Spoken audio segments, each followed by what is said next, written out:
श्री मंगलचंद डीडवाणिया महाविद्यालय के इस दिव्य भव्य परिसर में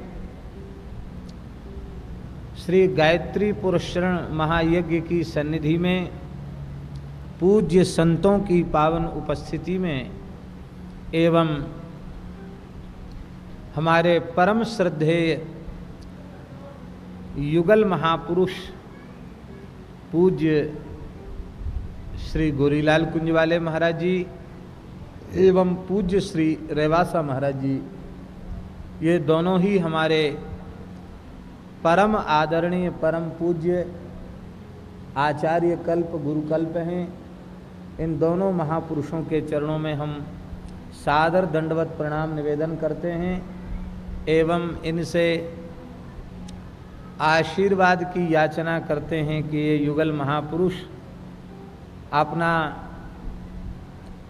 मंगलमय आशीर्वाद प्रदान करें, जिससे कि 1 मास पर्यंत इस परम दिव्य पंचम वेद महाभारत की कथा का रसास्वादन हम आप सब कर सकें। कितने सौभाग्य की बात है, महाभारत की कथा जहाँ होती है, व्यास जी ने महाभारत में लिखा है ब्रह्मांड के समस्त तीर्थ वहाँ विराजमान होते हैं। केवल भारत के नहीं, ब्रह्मांड गोलक के सभी तीर्थ महाभारत की कथा जहाँ होती है वहाँ विराजमान होते हैं।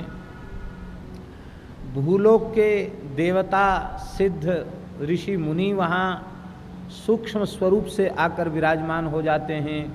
भुवरलोक, जनलोक, तपलोक, सत्यलोक के भी ऋषि वहाँ विराजते हैं। अतल वितल सुतल महातल रसातल पाताल के भी निवासी वहाँ दिव्य रूप से विराजमान होते हैं। यक्ष गंधर्व किन्नर नाग चारण मुनि देवर्षि राजर्षि ब्रह्मर्षि पितृर्षि सब वहाँ आकर के विराजते हैं। बड़ी भारी महिमा महाभारत की है। सभी तीर्थ विराजमान होते हैं, सभी धाम विराजमान होते हैं, सभी पुरियां विराजमान होती हैं। इतना तो पक्का है कि यह विद्यालय का परिसर 1 महीने के लिए नित्य वृंदावन के स्वरूप में प्रकट हो जाएगा, क्योंकि वृंदावन से रास बिहारी जी पधारे हैं। हमारे पूज्य श्री राम शर्मा जी जो हमारे ब्रज की एक विशिष्ट विभूति हैं। रास के क्षेत्र में संपूर्ण विश्व में आपने ब्रज की प्राचीन रास संस्कृति का प्रचार प्रसार किया। आप राष्ट्रपति पुरस्कृत भी हैं। ऐसे हम सबके परम आदरणीय स्वामी जी आज से लेकर 1 मास पर्यंत रास लीला करेंगे। रास का दर्शन भी हम लोगों को यहीं होगा। भारतवर्ष के कोने कोने से संत महापुरुष आए हैं, प्रेमी भक्त आए हैं, और अभी तो बहुत बड़ी संख्या में भक्तों के आने का संकेत है, संतों के आने का संकेत है। इस 1 मास में भारतवर्ष की बड़ी बड़ी विभूतियों का दर्शन भी हम लोगों को इसी मंच पर हो जाएगा।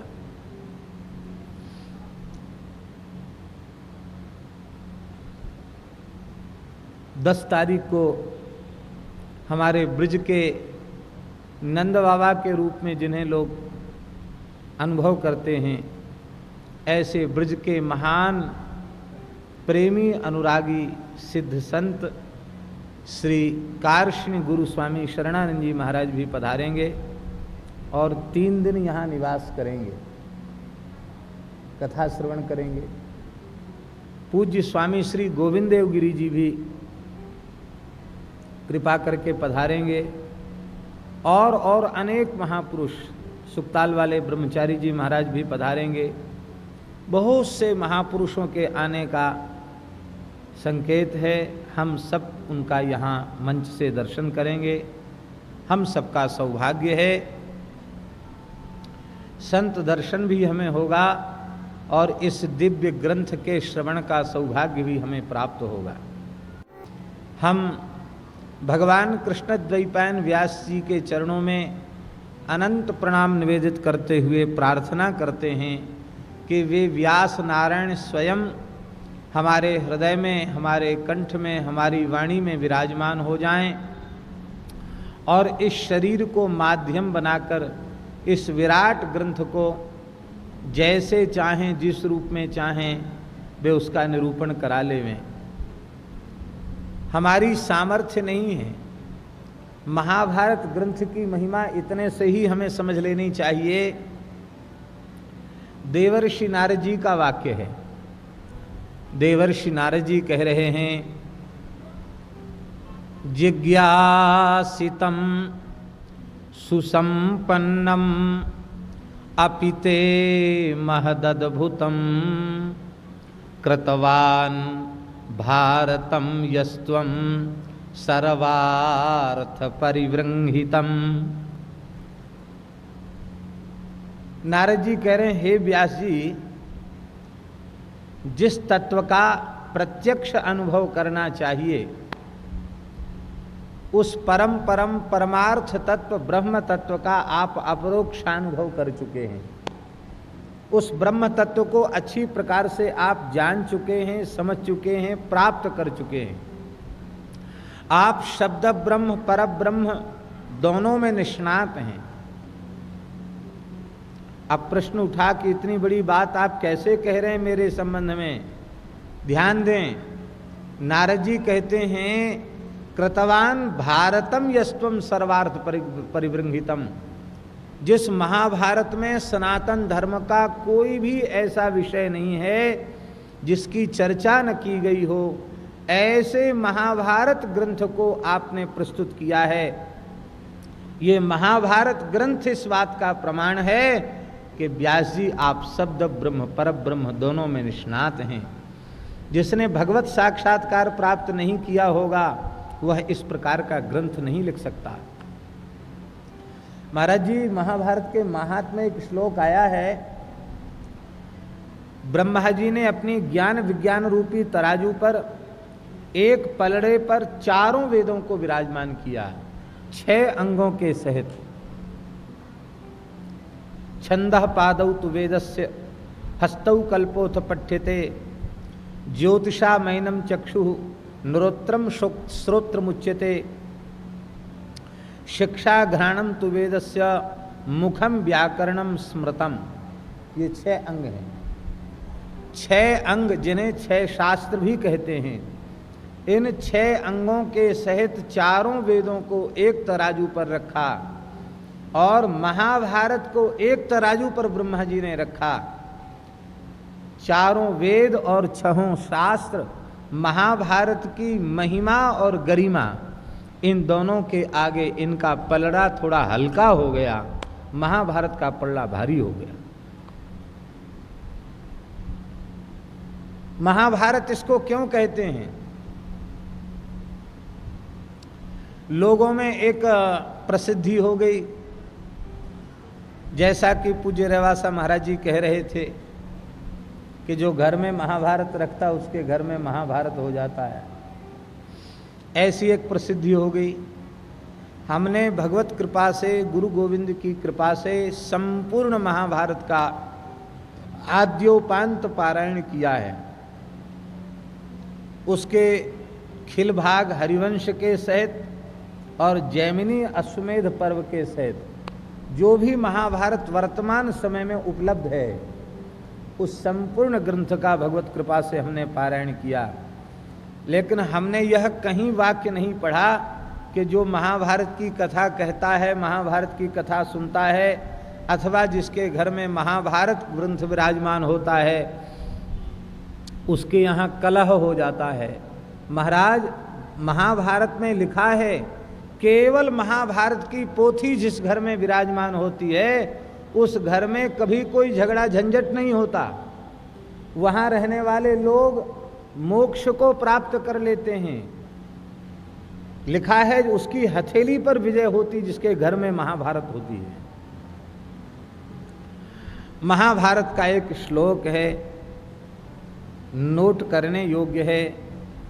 व्यास जी कह रहे हैं, महत्वात् भारवत्वाच्य महाभारत मुच्यते निरुक्तमस्य यो वेद सर्व पापैः प्रमुच्यते। कहते महाभारत शब्द का अर्थ जो विद्वान जान लेता है वो संपूर्ण पापों से मुक्त हो जाता है। महाभारत शब्द में दो हैं, महा और भारत। महा माने महत्वात्, इसकी जैसी महिमा है वैसी महिमा किसी की नहीं, ये सर्वोपरि है। इतना विराट ग्रंथ है कि जो महाभारत में नहीं है वह कहीं नहीं है। अष्टादश पुराणों की सारी कथाएं महाभारत में हैं। जो भी ग्रंथ आप खोजेंगे महाभारत में मिल जाएगा,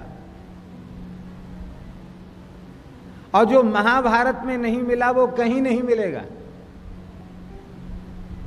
इससे श्रेष्ठ ज्योतिष शास्त्र कोई नहीं है, इससे श्रेष्ठ कोई पूर्व मीमांसा शास्त्र नहीं है, इससे श्रेष्ठ कोई उत्तर मीमांसा शास्त्र नहीं है, इससे श्रेष्ठ कोई व्याकरण शास्त्र नहीं है, इससे श्रेष्ठ कोई छंद शास्त्र नहीं है, इससे श्रेष्ठ कोई निरुक्त शास्त्र नहीं है, इससे श्रेष्ठ कोई शिक्षा शास्त्र नहीं है, इससे श्रेष्ठ कोई कल्प शास्त्र नहीं है। कौन सा ऐसा धर्म है जिसका वर्णन इसमें न हो। पूज्य रेवासा महाराज जी कह रहे थे कि इस कथा से गौ माता की महिमा और प्रतिष्ठित होगी। हम निवेदन करना चाहते हैं, हमें लगता है भगवान कृष्ण द्वैपायन व्यास जी महाराज ने इस कराल कलिकाल को देखकर कि कराल कलिकाल आने वाला है, गौ और ब्राह्मण की उपेक्षा होने लग जाएगी, जो धर्म का प्राण है उनकी उपेक्षा होगी।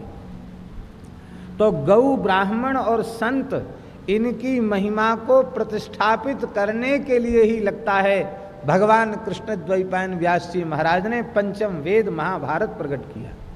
ब्राह्मणों की जैसी महिमा महाभारत में है, संतों की जैसी महिमा महाभारत में है, किसी ग्रंथ में नहीं। गायों की जितनी महिमा महाभारत में है किसी ग्रंथ में नहीं।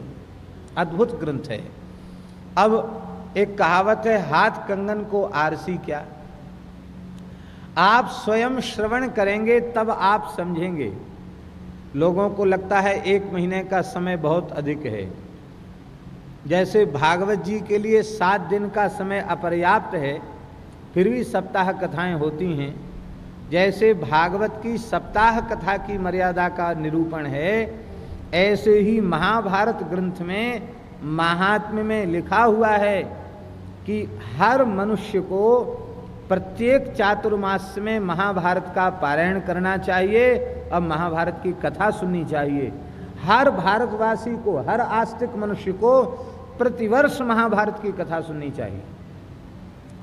और महाभारत का समय निश्चित है, 4 महीने में पारायण होना चाहिए और 4 महीने में कथा होना चाहिए।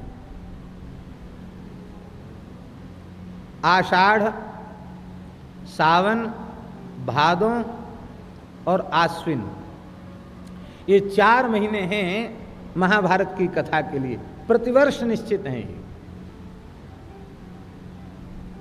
इनमें महाभारत का पारायण होना चाहिए। हम तो 4 महीने नहीं, हम तो 1 ही महीने कहने जा रहे हैं। और महाराज जी ने तो हमारी एक बहुत बड़ी जिज्ञासा का समाधान कर दिया, क्योंकि अनेक लोग प्रश्न कर रहे थे कि महाराज जी 1 महीने की कथा आपने वृंदावन में क्यों नहीं की, सारा ब्रज आनंद लेता, कितनी भीड़ होती, कितने लोग आते। अभी ऋषिकेश में भी लोग कह रहे थे महाराज यहीं कहिए महीना भर की कथा। शुकताल में तो महीना भर की कथा श्री हनुमत धाम में हो ही चुकी है, यहाँ क्यों हो रही है, हमसे लोग पूछते थे। मूल में तो श्री ठाकुर जी की कृपा और श्री नथमल जी के मन का भाव, उसे ठाकुर जी पूर्ण कर रहे हैं। बाकी इतना सुंदर समाधान महाराज जी ने किया। इस लोहारगल क्षेत्र में पांडव महाप्रस्थान के समय आए हैं और भीमसेन की गदा यहीं गली है।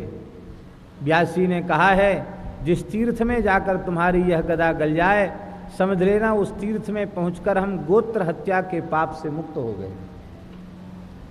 ऐसा दिव्य तीर्थ लोहारगल तीर्थ है। तो पांडव यहाँ तक आए, यहाँ पांडवों ने विचरण किया, पांडव यहाँ विराजे, लगता इसीलिए महाभारत की कथा, इस दास की पहली कथा महाभारत की यहाँ हो रही है। आगे भगवान जाने कितनी होंगी कितनी नहीं होंगी। बाकी प्रथम कथा का सौभाग्य लोहारगल क्षेत्र को प्राप्त हो रहा है। और एक विशेष बात है, 1 महीने की लाइव कथा का सौभाग्य भी राजस्थान सीकर जनपद के इस विद्यालय को प्राप्त हो रहा है। श्री महाभारत कथा सत्संग समिति को प्राप्त हो रहा है। लाइव के इतिहास में ये पहला अवसर है जो 1 महीने का लाइव प्रसारण, सीधा प्रसारण हो रहा है। पूरे विश्व के आस्तिक लोग इसका लाभ ले रहे हैं।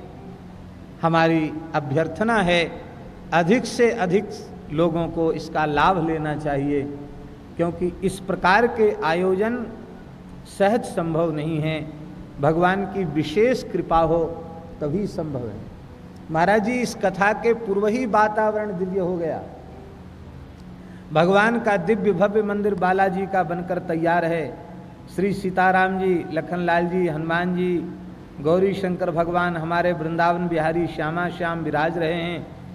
गायत्री पुरस्करण महायज्ञ हो रहा है और विप्र बालक उनका समय से यज्ञोपवीत हुआ है। वे त्रिकाल संध्या कर रहे हैं, गायत्री जप कर रहे हैं। ऐसा लगता है मानो महाभारत कथा के पूर्व ही यहाँ ऋषि युग आ गया हो, ऋषि कुल प्रकट हो गया हो। ऐसी सुंदर व्यवस्था यहाँ की दिखाई पड़ रही है। तो ये महत्वपूर्ण है और भारवत्वाच्य, इससे अधिक वजन, इससे अधिक गरिमा, इससे अधिक महिमा अन्य किसी ग्रंथ की न होने के कारण महाभारत मुच्यते, इसको महाभारत कहा गया। इस महाभारत की के अर्थ को जो समझता है, महाभारत के शब्दार्थ को जो समझता है, श्री व्यास जी कहते हैं सर्व पापै ही प्रमुच्यते, वो संपूर्ण पापों से मुक्त हो जाता है।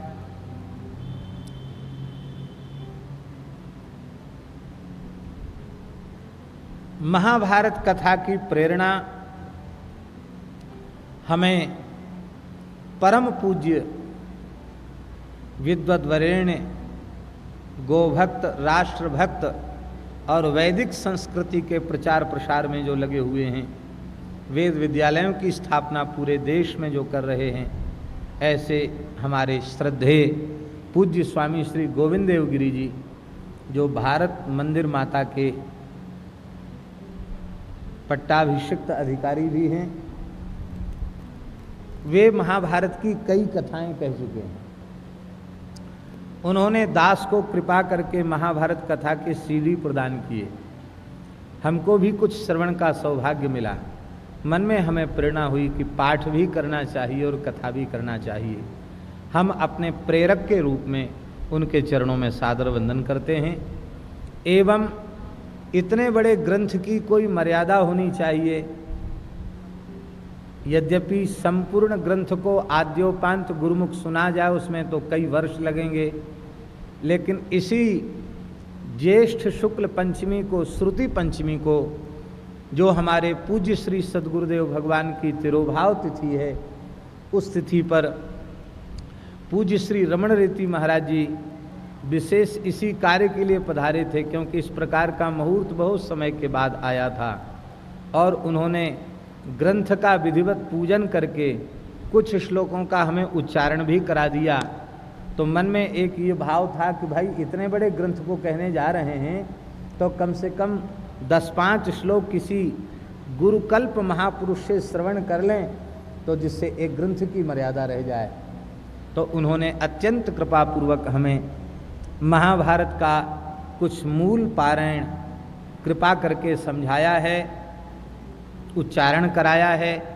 वे इस ग्रंथ के गुरु स्वरूप में हैं। उनके पावन चरणों में भी हम सादर वंदन करते हैं, युगल महापुरुषों के चरणों में प्रणाम करते हैं और ग्रंथ का आरंभ करते हैं।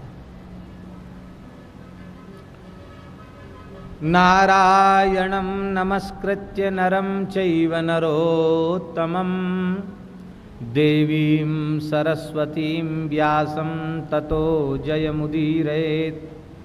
भगवान नरनारायण को प्रणाम करके, भगवती वाग देवता सरस्वती को प्रणाम करके, भगवान कृष्णद्वैपायन व्यास जी को प्रणाम करके,